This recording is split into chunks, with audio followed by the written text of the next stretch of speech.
So every once in a while, we get a customer call us and say, hey, remember that car you guys restored or you guys owned 15 years ago? I'm interested in it. Do you know where it is? So we've just had that recently with a car that we restored. It was a 70 Nova SS 396 L89 car, super rare car, one of one. I remember when we restored that car, the fella that owned it came to me and said, listen, I've got this car, I'd like you guys to restore it. So I chatted with the guy for a bit. He said it's an aluminum head, 396 car, and I said, well, I've never heard of a 70 with an aluminum head. He says, yeah, I've got all the paperwork, it's a documented car, we know for sure it is. Long story short, we did the restoration. I know that fella eventually sold that car probably about 10 years ago, and from there we lost contact with the car. So I just recently had a good customer of mine phone us up and say, listen, I'm looking for that car that you guys did 15 years ago. Do you know where it is? So I'm asking the viewers now. Here's a video that we did on that car probably 15 years ago. Maybe it'll refresh somebody's memory. Maybe somebody knows where it is. Maybe the owner of the car could contact us. So have a look at this video, super rare car, and let us know if you own it or you know somebody that does. In today's world of million-dollar muscle cars, it seems like every collector and every dealer is trying to sell their car as one of one. Well, in reality, what they're doing is they're actually looking at the combination of options. The only real important thing in a muscle car is truly the engine option. It doesn't matter the fact that it came with a Cobra Jet and a 4-speed and a rear end that's a 391, and it was red with a red interior and a pink ashtray. That combination may well be one of one, but in reality, they built 1,500 of that car. Well, in the world today of rare, this is probably one of the rarest muscle cars we've ever come across. Fact of the matter is, when we did some homework, as far as the literature is concerned, it doesn't exist. In 1969, they built 311 L89s. In 1970, no literature says any were built.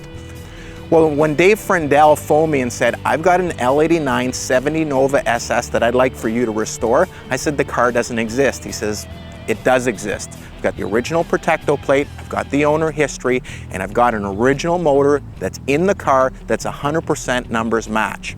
Well, in order to authenticate that, we called up Brian Henderson. He's a renowned Nova expert. The two of us took this motor apart together. Lo and behold, the motor is definitely the original motor out of this car. We looked at the Protecto plate. It's the original Protecto plate for this car. It's a factory black 4-speed 12-bolt posi L89 Nova SS. As far as we're concerned right now, it's the only one in existence. Well, let's face it, if it weren't for the L89 motor in this car, a plain Jane Nova is nothing to write home about. The suspension isn't fantastic. It certainly doesn't go around corners. It's got that E70 14 tire that really doesn't turn, stop, or do any of those things real well. But what this car is all about is super rarity, and that L89 motor is exactly that. The same basic innards as an L78. It's got a 4-bolt main, 11-to-1 compression, steel cranking rods. It's a real stout running piece. It's got those giant flowing heads, aluminum intake, and a big carburetor on top. Now behind that, this thing's got an M21 with a fairly rare Muncie shifter. Not that I'm that impressed with the shifter, but it gets the job done. Out back, a 12-bolt with a 350 gear, which really lets this thing wind out on the highway. It's a nice car to drive. Well, normally you'd have to say, if a guy's going to spend 6 figures on a restoration on a Nova, he's a little bit twisted. Well, the fact of the matter is, Dave Frendell is a little bit twisted, but at least he did it on the right Nova. The fact, like we said earlier, that this is the only one known in existence makes the car extremely valuable. The restoration, we went through it from stem to stern, top to bottom. The car is perfectly straight, all the trim was done, the interior was done, the motor, tranny, rear end, everything was rebuilt. The car obviously runs and drives as good as the car looks. But the real value is under the hood, the fact that it's an aluminum head L89, the only one known in existence. The fact that it's a black car with a 4-speed obviously helps its value. Well, if you look at prices today, a Yenko Nova, a 69 Yenko Nova, is somewhere between $300,000 and $500,000. This car here should be priced in that same range. It's really tough. It's the only one that's really come out of the woodwork. Maybe there's another 1 or 2 out there, but what's it worth? Well, it's only worth what the next guy will pay. So I hope that video jogs somebody's memory of that car.